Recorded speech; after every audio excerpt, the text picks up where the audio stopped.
Wherefore, Series 2, Episode 22. July. The Weaver, the Man in the Moon, and the East Wind are all sitting on the barrow. They are all wearing their human bodies, but each of them is a separate world. Right now they are all confused. None of them quite knows who they are as an entity. None of them really has the faintest idea who the other two are or what they might become.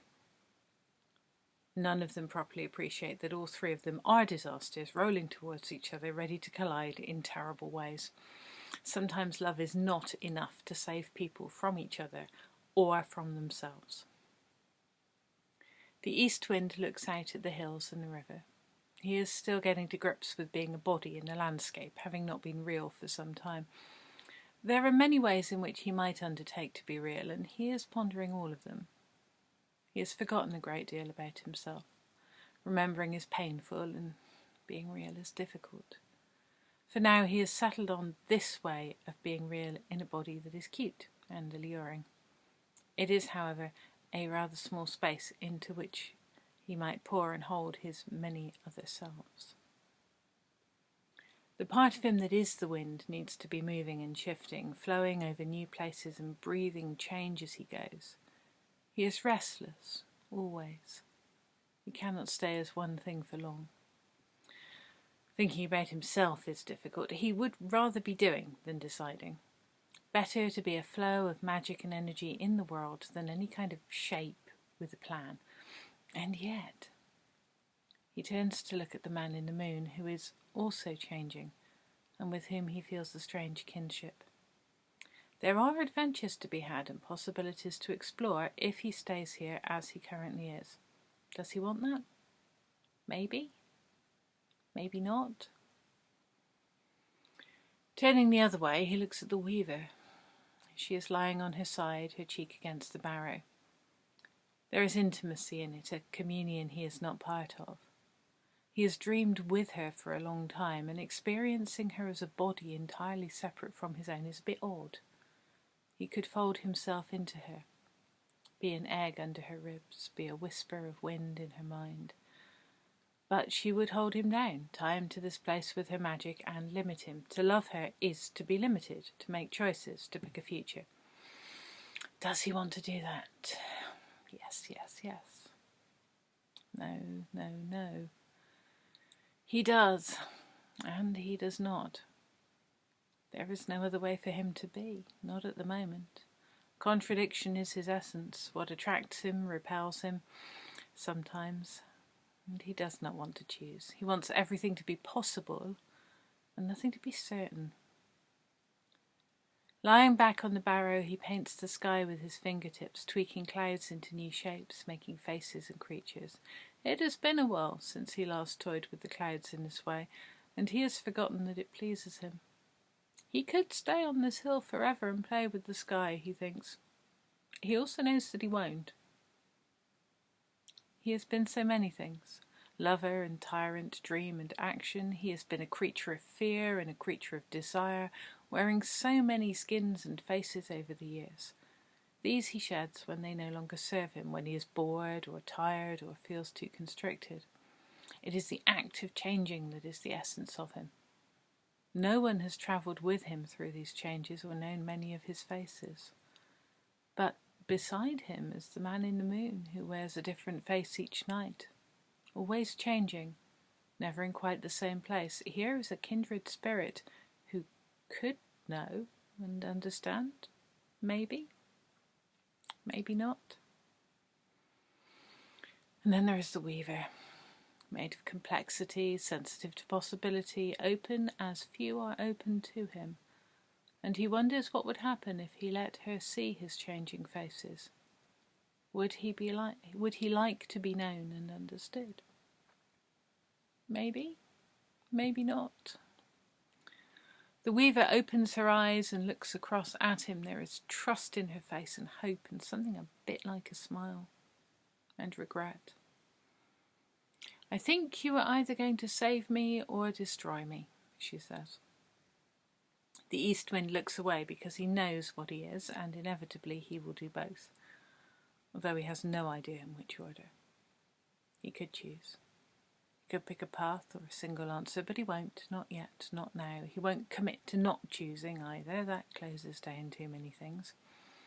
Instead, he invites her to watch, stretches his back against the grass beside her and paints the sky with his ideas. Overhead, the larks are singing. The day is warm and kind and generous. It feels like anything is possible. Life, love, a future. It is an innocent sort of afternoon. They are not plotting against each other. They mean each other no harm.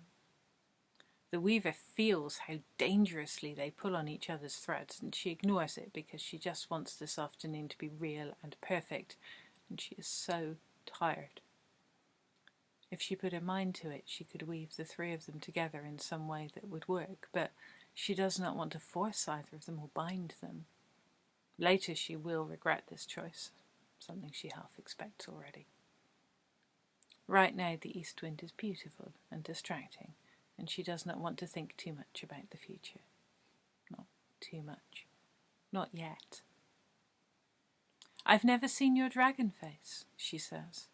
She knows he is many things. The east wind smiles and does not show her his dragon face. "You will be a dragon rider," he says, "and I will carry you up into the sky with me."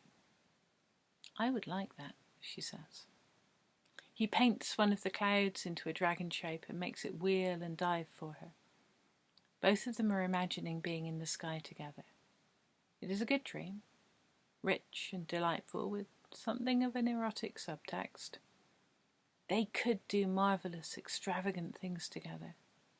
It could be amazing, wondrous creatures for each other. They could be more than they have either been before. Both of them can see it and find it alluring. It is good to dream. In her heart, the weaver knows that the east wind will leave. This is borrowed time. If he asks her to go with him, she will say no. This is her land. These are her oolites. Her bones belong here. What does the east wind know in this moment? Everything and nothing. Already this body and this life feel too small for him. He could walk down this hill in his human skin, make a home in the valleys, live and love and be wanted and understood. He can see it plainly. It would not be a bad life. But he cannot imagine wanting to settle. The price is too high. He does not want to compromise. He looks at the view again, absorbing the hills, the landscape, so that he can remember it if he wants to. Like all the other places left behind and lives not chosen that mostly he prefers to forget. He turns his attention back to the weaver, who is bitter and sweet, strong and fragile, and so many other mismatched things. He brushes her hair away from her face and kisses her forehead. Already he is drawn to leaving. It isn't a plan to go, that would be too definite, just a knowledge that he will. The taste of her skin is on his lips, and he knows a part of her will go with him no matter what his intentions. Her call woke him from the depths of sleep. She has given him back to himself.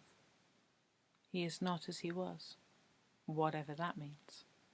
The threads of her are tangled into his life, her magic is inside him now, and he won't unchoose that. Doing so would be too decisive. Perhaps he wasn't always like this. Perhaps he had more substance and direction once, more passion for specific things. He tells himself that he does not remember, but knows he is lying, knows that being properly alive requires choices. He is not just the east wind. He was never just the east wind. And he cannot run away from himself forever, because in there somewhere is a version of himself that is so very hungry for the proper taste of life.